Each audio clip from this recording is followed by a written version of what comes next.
सम्मानपूर्वक खड़ा हो गया, एक शब्द भी बोलने की हिम्मत नहीं कर रहा था। केवल विलियम ही स्थिर रहा, उसकी आंखें दूर से टिमोथी से मिल रही थीं। टिमोथी का चेहरा झुर्रियों से भरा हुआ था, समय के निशान उसकी विशेषताओं पर गहराई से अंकित थे। विलियम को देखकर टिमोथी बुढ़ापे के आंसू बहाने से खुद को नहीं रोक सका और विलियम की ओर बढ़ गया। विलियम भी आगे बढ़ा, उसके सामने सुरक्षा गार्ड उसे रोकना चाहता था, लेकिन अगले ही पल विलियम टिमोथी के सामने आ चुका था।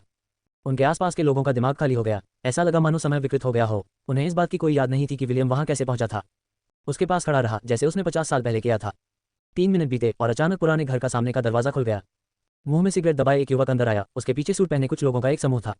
तीमुथियुस चौंका, उसने युवक की ओर देखा, उसकी आंखें जानलेवा इरादे से भरी थीं। इस घर का दरवाजा लात मारकर खोलने की हिम्मत किसने की? और अपने मालिक के सामने भी कम नहीं। चाहे यह व्यक्ति कोई भी हो, इसे आज मरना ही होगा। एक ईश्वर, वह वास्तव में एक ईश्वर है। David Taylor. टिमोथी हिल ने इस युवक को पहचान लिया, जो कोई और नहीं बल्कि विलियम के पूर्व शेफ का पोता था। बूढ़े आदमी, मैं आज छोटी मोटी बातचीत के मूड में नहीं हूं, या तो खुद मर जाओ या मैं किसी से तुम्हारे लिए ये काम करवा दूंगा। डेविड टेलर अपने चेहरे पर एक आत्मसंतुष्ट मुस्कान के साथ खड़ा था, उसके मुंह में आधी जली हुई सिगरेट थी और वह टिमोथी की ओर ठंडी नजरों से देख रहा था। क्या तुम जीने से थक गए हो? टिमोथी पीला पड़ गया। वह डेविड टेलर से नहीं डरता था, लेकिन वह विलियम को परेशान करने से डरता था। मुझे डराने की कोशिश कर रहे हो? डेविड टेलर ने अपने अनुयायियों को इशारा किया और अनुकूल लोगों का एक समूह जानलेवा इरादे से अंदर आया। हिल, मेरे दादाजी ने आपका सम्मान किया, लेकिन कल रात उनका निधन हो गया। अब टेलर परिवार मेरे शासन के अधीन है। आप या तो मेरी कठपुतली बन सकते हैं या मर सकते हैं, अपनी पसंद करें। डेविड टेलर मजाक में हंसे। मेरे दादाजी बूढ़े हो रहे थे, किसी के वापस आने की स्थिति में वे हमारे परिवार की 3 पीढ़ियों में बनी संपत्ति आपको सौंप रहे थे। आप कब्र के करीब हैं, आप ये सब कैसे संभाल सकते हैं? आप घुट-घुट कर मौत नहीं मरेंगे क्या आप? डेविड टेलर ने व्यंग्य किया। बाहर लोग कहते हैं कि तुम देवता हो। यदि तुम सचमुच देवता हो तो आज मुझे यहीं मार डालो। चलो, मुझे अपनी दिव्य शक्तियां दिखाओ। टिमोथी का दुनिया में बहुत बड़ा प्रभाव है। यदि डेविड टेलर उन्हें टेलर परिवार की कठपुतली बना सकते हैं, तो उनका मानना है कि टेलर्स को दुनिया का अग्रणी परिवार बनने में ज्यादा समय नहीं लगेगा। क्या वह जेम्स टेलर का पोता है? विलियम अपनी कुर्सी पर बैठ गया, धीरे से चाय का घूंट लिया और शांति से डेविड टेलर की ओर देखा। मालिक। टिमोथियुस कांप उठा और विलियम के पैरों पर घुटनों के बल गिर गया। यदि जेम्स के पोते ने जो किया उसके कारण विलियम अपना गुस्सा दूसरों पर उतारता तो परिणाम अकल्पनीय होते। जबकि अन्य लोग विलियम की वास्तविक क्षमताओं को नहीं जानते होंगे, टिमोथी ने उनकी थोड़ी सी झलक देख ली थी। यहाँ तक कि विलियम ने जो छोटा सा अंश भी यूं ही प्रकट कर दिया, वह उनकी क्षमता से परे था। डेविड ने विलियम पर भी ध्यान दिया। टिमोथी को विलियम के सामने घुटने टेकते हुए देखकर उसे स्वामी के रूप में संदर्भित करते हुए वह हंस पड़ा। टिमोथियुस, अपना ईश्वर वादन बंद करो। मास्टर, क्या आप मुझे ये बताने की कोशिश कर रहे हैं कि यह बच्चा वही व्यक्ति है जिसका उल्लेख मेरे दादाजी ने किया था? वह वापस आ गया है। हा, हास्यास्पद। अगर वह सचमुच 50 साल पहले का आदमी होता तो अब तक उसे जमीन में गाड़ दिया गया होता। मेरे सामने पोज दे रहा है, वह मुसीबत मोल ले रहा है। विलियम ने डेविड टेलर को नजरअंदाज करते हुए पूछा, क्या टेलर परिवार में कोई अन्य बच्चे हैं? टिमोथी ने घबराते हुए उत्तर दिया, टेलर परिवार में डेविड टेलर के अलावा एक बेटी है। विलियम धीरे से खड़ा हुआ और बोला, जब तक वंशज हैं सब ठीक है। टिमोथियुस तुरंत विलियम का मतलब समझ गया। वे शब्द डेविड टेलर के लिए मौत की सजा थे। एज बाइप ऑफ फ्यूचर, आप किस बारे में बकवास कर रहे हैं? डेविड टेलर का धैर्य खो रहा था, उसने भौहें चढ़ाते हुए कहा, पहले उस बच्चे की टांगें तोड़ो, उसे सिखाओ कि मुझसे ठीक से कैसे बात करनी है। हाँ, युवा मास्टर टेलर। डेविड टेलर के अधीन लोग हताश और कुशल व्यक्ति थे। उनके लिए एक बूढ़े आदमी और एक जवान लड़के को मारना, खासकर विलियम जैसे घमंडी को, एक मामूली काम लगता था।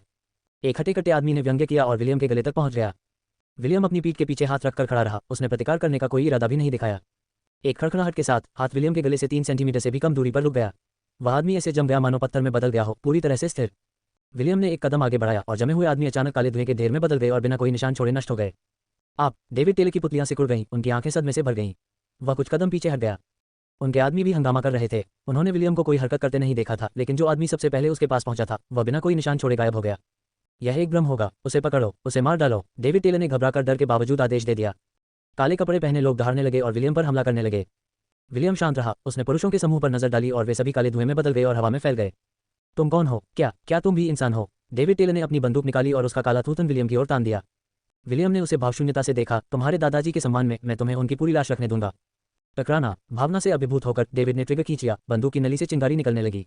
सबसे तेज अपडेट पढ़ने के लिए कृपया freeवन.com वेबसाइट पर जाएं। गोली डेविड टेलर के माथे को बुरी तरह से भेद गई, उसके सिर के पीछे से खून की धार फूट पड़ी। पुरानी हवेली के बाहर दर्जनों निगाहें घर पर टिकी थीं। As vibe of future. Timothy के आवास में डेविड टेलर के जबरन प्रवेश की खबर 10 तीव्रता के भूकंप की तरह थी। क्या डेविड टेलर ने वास्तव में मिस्टर हिल पर हमला किया था? वह बहुत घमंडी है, वह क्या करने की कोशिश कर रहा है? जल्दी परिवार के मुखिया को सूचित करें। डेविड टेलर ने अपनी बंदूक चला दी। डेविड टेलर द्वारा टिमोथी को गोली मारने की खबर कुछ ही समय में पूरे देश में फैल गई। अनगिनत सत्ता दलालों को झटका लगा, लेकिन उन्होंने भी अपने इरादे पाल लिए।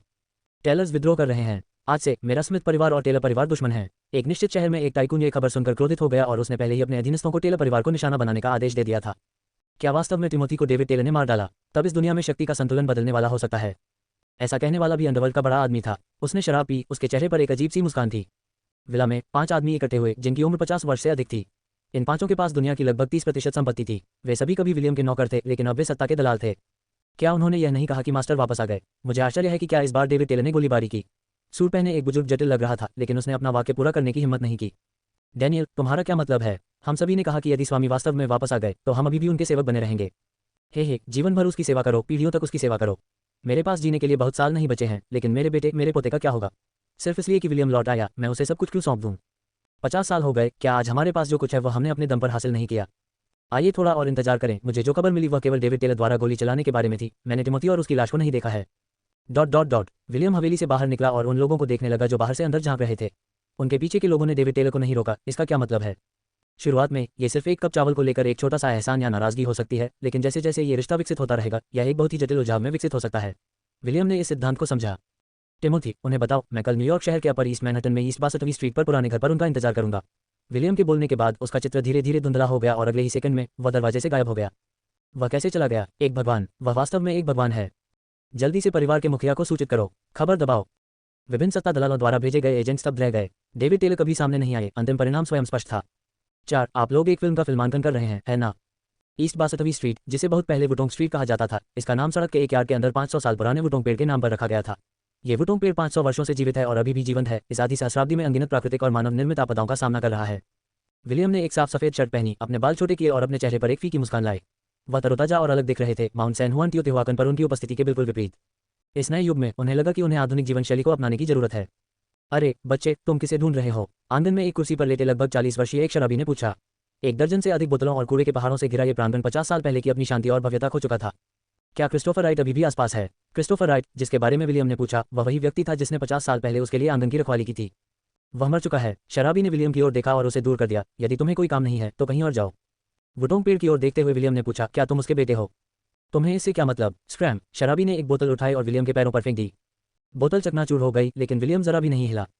इन वर्षों में विलियम दुनिया भर की अनगिनत प्रसिद्ध नदियों और पहाड़ों में घूमता रहा। वुटोंग का ये पेड़ वह है जिसे उन्होंने अपनी पत्नी के साथ 500 साल पहले लगाया था। सबसे तेज अपडेट पढ़ने के लिए कृपया freeवन.com वेबसाइट पर जाएं। प्राचीन काल से लेकर अब तक चाहे कोई भी सत्ता में रहा हो, किसी ने भी इस वुटोंग पेड़ को छूने की हिम्मत नहीं की। मैं ये जगह खरीदना चाहता हूँ। विलियम का बल प्रयोग का कोई इरादा नहीं था। शांति और समृद्धि के इस समय में उन्होंने हिंसा का सहारा न लेना पसंद किया। शराबी धीरे धीरे उठ बैठा और उपेक्षापूर्वक हंसने से पहले उसने विलियम का आकार देखा। बच्चे, क्या तुम्हें पता है कि इस जगह की कीमत कितनी है? अगर मैं बेच भी दूं तो क्या तुम इसे खरीद सकते हो? आपकी कीमत का नाम, विलियम ने मुस्कुराते हुए उत्तर दिया। चाहे कोई भी युग हो, नई जीवन शैली का अनुभव करने के लिए वह विभिन्न उद्योगों में लगे रहे, लेकिन जब उन्हें वास्तव में खरीदारी करने की जरूरत होती थी तो उन्होंने पैसे के बारे में कभी चिंता नहीं की। Ads by pub future, $50 million, एक ही बार में भुगतान करें। शराबी जोर से हंसा। उसने विलियम के पैरों पर एक और बोतल दे मारी। चले जाओ बच्चे। वुटोंग पेड़ के नीचे एक पत्थर की बेंच पर बैठकर विलियम ने उसे नजरअंदाज कर दिया। उसके पास एक भी पैसा नहीं था, लेकिन उन्हें विश्वास था कि पैसा जल्द ही आएगा। सम्मान मिलने पर नहीं दिया जाता। शराबी ने उठने की कोशिश की, लेकिन हैंगओवर के कारण वह लड़खड़ा गया और शर्मिंदगी के मारे बोतलों के ढेर में गिर गया। विलियम ने उस पर नजर भी नहीं डाली क्योंकि आंगन के बाहर से कार के इंजन की आवाज गूंज रही थी। केवल एक कार आंगन तक पहुंची। 5 बूढ़े आदमी बाहर निकले। उनके अंगरक्षक सड़क के हर चौराहे पर तैनात थे और किसी को भी आंगन में जाने से रोक रहे थे। यदि उच्च वर्ग के रईस इन 5 लोगों को इस पुराने आंगन के सामने एक साथ आते हुए देखते तो शायद वे बोलने से भी डरते। बाहर निकलने वाले पहले बुजुर्ग एंथनी कार्टर थे। अब उनके पास दुनिया भर की ऊर्जा परियोजनाओं में महत्वपूर्ण हिस्सेदारी थी और विदेशों में कई तेल क्षेत्रों का स्वामित्व था। यहाँ तक कि कुछ विदेशी राष्ट्राध्यक्षों को भी उनके साथ शिष्टाचार से पेश आना पड़ा। फिर भी जब वह कार से बाहर निकला और आंगन में वुटोंग पेड़ को देखा तो वह चेतन रूप से कांप उठा। कल डेविड टेलर ने माउंट सैन हुआन टियोतिहुआकन पर पुराने घर में तबाही मचा दी। उन्होंने तब कुछ नहीं किया और अब वे विलियम से मिल रहे हैं। वे घबराए कैसे नहीं? क्या होगा यदि विलियम को लगे कि उनके कुछ गुप्त उद्देश्य हैं? उन्हें ऐसी स्थिति से कैसे निपटना चाहिए? बाकी 4 आदमी कार से बाहर निकले और बेचैनी से एक दूसरे की ओर देखने लगे। सैद्धांतिक रूप से उनकी स्थिति को देखते हुए उन्हें किसी से डरना नहीं चाहिए, लेकिन विलियम अलग थे। वे विलियम के अधीन थे और उनसे ही कुछ बातें सीखी थीं। हालांकि उन्होंने आज जो हासिल किया है वह हासिल किया है। जिन वर्षों में विलियम लापता था उन्होंने उसकी भी जांच की और अंततः कुछ अनौपचारिक रिकॉर्ड से एक आश्चर्यजनक खोज की। वह खोज जिसने उन्हें स्तब्ध और भयभीत कर दिया। ऐसा लगता था कि विलियम हजारों वर्षों से जीवित थे। एड्स बाय पब फ्यूचर, दुनिया भर के कई देशों और ऐतिहासिक राजवंशों में विलियम के निशान मौजूद हैं। प्रसिद्ध प्राचीन चिकित्सक हुआतुओ ने एक बार अपने शिक्षक को सम्मानित करने के लिए एक पत्र लिखा था और लियोनार्डो दा विंची ने अपने नोट्स में लिखा था कि जब वह छोटे थे तो उन्हें एक किशोर द्वारा निर्देशित किया गया था। जब वह बूढ़ा हो गया तो किशोर बिना किसी बदलाव के युवा ही बना रहा। इससे भी अधिक दूर की बात यह है कि उन्हें चीनी शांग राजवंश के दैविज्ञ हड्डियों के शिलालेखों में भी उम्रदराज किशोर का वर्णन मिला।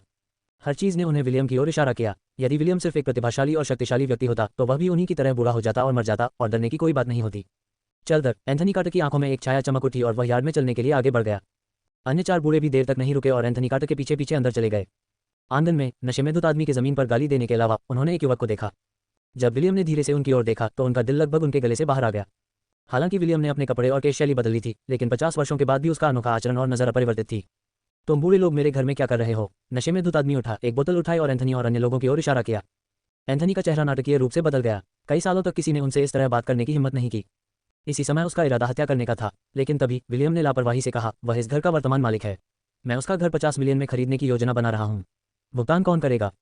बच्चे, तुम किसे मूर्ख बना रहे हो? बूढ़ों का ये झुंड, क्या वे 50 मिलियन खर्च कर सकते हैं? नशे में धुत आदमी इसे नहीं खरीद रहा था। सच कहूं तो 50 मिलियन सिर्फ एक कीमत थी जो उसने अचानक चिल्लाई थी। उसका बेचने का कोई इरादा नहीं था, नहीं उसे विश्वास था कि विलियम इसे वहन कर सकता है। मास्टर, मैं भुगतान करूंगा। एंथनी ने आगे कदम बढ़ाया, एक चेकबुक निकाली और जल्दी से 50 मिलियन का चेक लिख दिया। ये सिटी बैंक का चेक है, आप इसे कभी भी भुना सकते हैं। नशे में धुत आदमी ने चेक लिया, उस पर नजर डाली, ठंडे स्वर में हंसा, उसे तोड़ा और एंथनी के चेहरे पर फेंक दिया। तुम मुझे बेवकूफ़ बना रहे हो, मुझे नकदी चाहिए। एंथनी विस्फोट करने वाला था। उसके पूरे जीवन में यह पहली बार था जब किसी ने उसके चेहरे पर कुछ फेंका था। हालांकि विलियम ने शांति से कहा, उसे नकद दे दो। एंथनी ने विलियम के आदेश की अवहेलना करने का साहस नहीं किया और विलियम के सामने झुककर कहा, हाँ मास्टर। अरे बेवकूफ़, क्या तुम यहाँ फिल्म की शूटिंग कर रहे हो? उसे मास्टर कह रहे हो? मैं तुम्हें बता दूं, अगर तुम यहाँ फिल्म की शूटिंग करना चाहते हो बिना भुगतान किए तो आज कोई भी नहीं जा रहा है। नशे में धुत आदमी को यह हास्यास्पद लगा। 70 साल के एक बूढ़े आदमी का एक जवान आदमी को मास्टर कहना बहुत हास्यास्पद था। एक फिल्म की शूटिंग के अलावा वह किसी अन्य स्पष्टीकरण के बारे में नहीं सोच सके।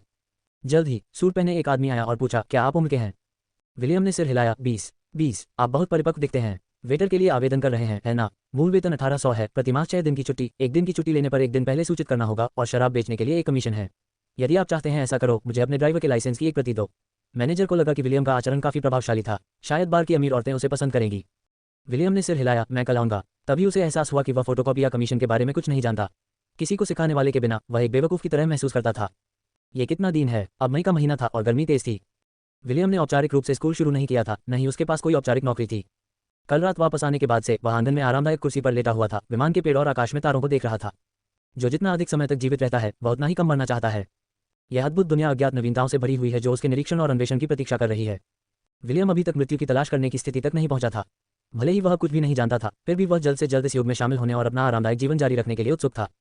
सुबह की रोशनी धीमी थी और विलियम अपनी आंखें बंद करके ऊँघ रहा था। उसे स्पष्ट रूप से महसूस हो रहा था कि कोई उसके चारों ओर रोशनी को रोक रहा है। क्या आप विलियम हैं? आवाज़ सुनकर विलियम ने धीरे से अपनी आंखें खोलीं। उसके सामने एक जवान लड़की खड़ी थी। लड़की में युवा जोश झलक रहा था, उसकी सीधी और आनुपातिक आकृति सुबह की रोशनी में और अधिक स्पष्ट थी। हालांकि विलियम पर उसकी नज़र थोड़ी जांच पड़ताल करने वाली थी। आप कौन हैं? विलियम धीरे से उठ बैठा, वह जो न जाने कितने वर्षों तक जीवित रहा था, निश्चित रूप से पहली बार ऐसी लड़की को देखकर उसके पैर नहीं दिगंबे होंगे। नमस्कार, मेरा नाम लीला कार्टर है, मेरे दादाजी ने मुझसे यह आपको देने के लिए कहा था। लड़की ने अपने पास मौजूद बैग से एक पीला लिफाफा निकाला। लिफाफे का मुंह मोम से सील कर दिया गया था। विलियम ने लिफाफा लिया और सिर हिलाया, एंथनी कार्टर की पोती। हाँ, विलियम को अपने दादाजी को उनके पूरे नाम से संबोधित करते हुए सुनकर लीला ने अपनी भौहें थोड़ी ऊपर उठाईं। विलियम, जो बहुत बुरा नहीं लग रहा था, उस बुरे व्यक्ति को उसके पहले नाम से बुलाकर उसका अनादर कर रहा था। लेकिन उनकी अच्छी परवरिश ने उन्हें मौके पर ही गुस्सा निकालने से रोक दिया। आखिरकार जाने से पहले उसके दादाजी ने इस बात पर जोर दिया था कि वह विलियम को नाराज न करे और उसे वस्तुओं के साथ विलियम से मिलने के लिए अकेले जाना था और बिना किसी शर्त के उसके किसी भी अनुरोध को पूरा करना था। एज बाय ऑफ फ्यूचर, अपने रुतबे को देखते हुए एंथनी का ऐसी बातें कहना आश्चर्यजनक था। सबसे महत्वपूर्ण भाग बाद वाला भाग था, चाहे कोई भी अनुरोध हो उसे बिना शर्त पूरा करना था। इसने लीला को सबसे खराब संभावित परिदृश्य की याद दिला दी। एक अरेंज मैरिज, कृपया कुछ देर इंतजार करें। लीला के सामने विलियम ने लिफाफा खोला। अंदर एक ड्राइवर का लाइसेंस, एक काला बैंक कार्ड, एक पत्र और हडसन विश्वविद्यालय से एक प्रवेश सूचना थी। विलियम की सीखने की क्षमता हमेशा तेज थी। उसने ड्राइवर के लाइसेंस पर एक नज़र डाली। फिर उसने उस पत्र को देखा जो एंथनी ने उसे लिखा था। अपनी निष्ठा व्यक्त करने के अलावा उन्होंने विलियम को बताया कि बैंक कार्ड में 10 अरब थे और पासवर्ड प्रदान किया। उन्होंने ये भी बताया कि लीला उनके लिए कुछ भी कर सकती है, यहाँ तक कि जरूरत पड़ने पर उनके साथ भी रह सकती है।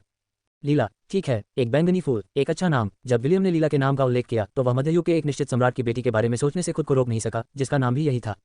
विलियम मुस्कुराया और लीला को बैंक कार्ड और ड्राइवर का लाइसेंस देते हुए कहा, क्या आप कृपया अपने दादाजी को बैंक कार्ड लौटा सकते हैं? इसके अलावा इस ड्राइवर के लाइसेंस की एक प्रति बनाने में मेरी मदद करें। मेरे पास कोई पैसा नहीं है। अगले महीने जब मुझे मेरी तनख्वाह मिलेगी तो मैं तुम्हें पैसे लौटा दूंगा। उद्धरण चिन्ह डॉट डॉट डॉट उद्धरण चिन्ह। लीला ने बैंक कार्ड और ड्राइवर का लाइसेंस ले लिया। उसका हाथ थोड़ा सख्त था। विलियम ने जो बैंक कार्ड सौंपा था वह उसके दादा के नाम पर था और उसे नहीं पता था कि उसमें कितने पैसे थे, लेकिन वह क्या जानती थी कि उसके दादा द्वारा विलियम को यह कार्ड देने का एक महत्वपूर्ण अर्थ था। दांत पीसते हुए लीला ने पूछा, क्या तुम्हें पता है इस कार्ड में कितने पैसे हैं? विलियम थोड़ा मुस्कुराया, यह महत्वपूर्ण नहीं है, कृपया अपने दादाजी को भी बताएं, मुझे वित्तीय सहायता की आवश्यकता नहीं है। लीला हताशा में लगभग हंसते हुए बोली, क्या तुमने अभी नहीं कहा कि तुम्हारे पास पैसे नहीं है? विलियम ने भौहें सिकोड़ते हुए कहा, सिर्फ इसलिए कि मेरे पास पैसे नहीं है इसका मतलब यह नहीं है कि मुझे ज़रूरत है। आप अभी जा सकते हैं और मेरे ड्राइवर के लाइसेंस की प्रतिलिपि बना सकते हैं। मुझे आज इसकी आवश्यकता होगी, धन्यवाद। क्या दावा है? पैसा न होना जरूरतमंद होने के बराबर नहीं है। आपके पास ड्राइवर लाइसेंस की फोटोकॉपी कराने के भी पैसे नहीं हैं। कोई कितना गरीब हो सकता है? यहाँ इंतजार करें। जैसे ही लीला मुड़ी, वह अपनी आंखें घुमाने से खुद को नहीं रोक सकी। वह किस तरह के व्यक्ति से मिली थी? एज बाय ऑफ फ्यूचर, यदि उसके दादाजी ने वास्तव में उनके जैसे किसी व्यक्ति के साथ विवाह की व्यवस्था का उल्लेख किया तो उसने वास्तव में घर से भागने पर विचार किया। 10 मिनट बाद लीला आईडी फोटोकॉपी का ढेर लेकर लौटी। उसका चेहरा अधीरता से तनावग्रस्त था। क्या मैं आपके लिए कुछ और कर सकती हूँ? यदि आपके पास समय है तो क्या आप कृपया मुझे स्कूल जाने के लिए मार्गदर्शन कर सकते हैं? मैं मार्गों और नामांकन प्रक्रिया से अपरिचित हूँ। विलियम ने अपना हडसन विश्वविद्यालय प्रवेश पत्र सौंप दिया। वह पिछले दिन शहर में घूमा था और बहुत कुछ सीखा था, और कम से कम अब वह एक प्राचीन व्यक्ति की तरह नहीं लग रहा था। लीला को समझ नहीं आ रहा था कि वह अपनी वर्तमान भावनाओं का वर्णन कैसे करे। वह काफी देर तक विलियम को देखती रही। क्या यह आदमी अभी अभी पहाड़ों से आया था? मेरे पास समय है, लीला ने दृढ़ता से सिर हिलाते हुए संक्षिप्तता से उत्तर दिया। उसकी छाती ऊपर उठ गई, जिससे उसके ब्लाउज के बटन लगभग खुल गए। उसके दादाजी के शब्द अभी भी उसके दिमाग में गूंज रहे थे। उसे विलियम के किसी भी अनुरोध को बिना शर्त पूरा करना था। विलियम के अनुरोध अनुचित नहीं थे, और भले ही वह थोड़ा जर्जर दिखता था, वह स्कूल में दूसरी पीढ़ी के अमीर छात्रों की तुलना में बहुत बेहतर था। उन अमीर बच्चों ने हमेशा उसे आक्रामक रूप दिया, चाहे उन्होंने इसे छिपाने की कितनी भी कोशिश की हो। क्या विलियम की नज़र कुछ ज्यादा ही उदासीन थी?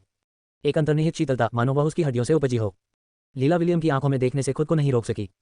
वह बहुत युवा लग रहा था। उसके ड्राइवर के लाइसेंस के अनुसार वह केवल 20 वर्ष का था, लेकिन लीला को उसकी आंखों में एक अकथनीय भावना क्यों महसूस हुई। वे शांत और प्राचीन थे, एक सदियों पुराने पेड़ की तरह, किसी भी लहर से रहित। लीला की तीव्र दृष्टि को देखकर विलियम ने उसकी ओर देखा और मुस्कुराते हुए पूछा, तुम क्या देख रही हो? कुछ भी नहीं, कुछ भी नहीं। लीला को यह भी समझ नहीं आया कि उसका दिल अचानक क्यों धड़कने लगा, जिससे वह विलियम की नज़रों के सामने घबरा गई। उनकी आंखें बहुत खास, स्पष्ट और गहरी थीं। ऐसा लगा मानो नज़रों के संपर्क के उस क्षणभंगुर क्षण में उसके भीतर छिपी हर चीज़ को देख लिया गया हो। सबसे तेज अपडेट पढ़ने के लिए कृपया freeवन.com वेबसाइट पर जाएं। हमें स्कूल कब जाना चाहिए? विलियम ने आंखें सिकोड़ लीं। अभी, मुझे लगता है। दादाजी ने आपके प्रवेश के लिए सभी आवश्यक प्रक्रियाएं पहले ही पूरी कर ली हैं, लीला ने पूछने से पहले रुकते हुए कहा। हडसन विश्वविद्यालय यहाँ से काफी दूर है। क्या आप छात्रावास में रहने की योजना बना रहे हैं या यहाँ? या तो काम करता है? विलियम ने बदले में पूछा, क्या मुझे छात्रावास का कमरा अपने लिए मिलेगा, या क्या मैं इसे दूसरों के साथ साझा करूंगा? आप ये सब अपने पास कैसे रख सकती हैं? हडसन विश्वविद्यालय के छात्रावास के कमरे 4 छात्रों द्वारा साझा किए जाते हैं। यदि आप छात्रावास में रहना चाहते हैं तो मैं आपके लिए इसकी व्यवस्था कर सकती हूँ। लीला ने गहरी सांस ली। ये व्यक्ति अवश्य ही बाह्य अंतरिक्ष से आया होगा। किसी विश्वविद्यालय में एक छात्रावास का कमरा एक ही अधिभोग वाला कैसे हो सकता है? बिना किसी हिचकिचाहट के विलियम ने उत्तर दिया, चलो छात्रावास के लिए चलते हैं। मैं कभी कभी यहाँ आऊँगा। इस नए समाज में बेहतर ढंग से एकीकृत होने के लिए विलियम स्वाभाविक रूप से दूसरों के साथ अधिक बातचीत करना चाहते थे। अन्यथा वह पहले स्थान पर अध्ययन करना नहीं चुनता। लगेगा। लीला थोड़ी निराश हो गई। उसने गहरी सांस ली और कहा, ठीक है, छात्रावास की जांच करें। मैं आपके साथ अंदर नहीं जाऊंगी। यह आपकी छात्र आईडी है, छात्रावास 306। क्या आपको कोई दैनिक आवश्यकता की चीज़ खरीदने की जरूरत है? मुझे ऐसा लगता है मेरे पास अभी कुछ भी नहीं है। आप पहले उन्हें खरीदने में मेरी मदद कर सकते हैं, मैं जाकर देखूंगा। नोट कर लीजिए कि इसकी लागत कितनी है, मैं आपको अगले महीने चुका दूंगा। अपनी बात खत्म करने के बाद विलियम लीला की ओर देखकर मुस्कुराया, फिर पुरुष छात्रावास में चला गया। लीला पूरी तरह स्तब्ध होकर अपनी जगह पर खड़ी रही। जैसे ही हवा उसके चेहरे से टकराई, उसके विचार कुछ अस्त व्यस्त हो गए। क्या इस आदमी ने सचमुच उससे अपनी दैनिक जरूरतें खरीदने और फिर उन्हें उसे देने के लिए कहा था?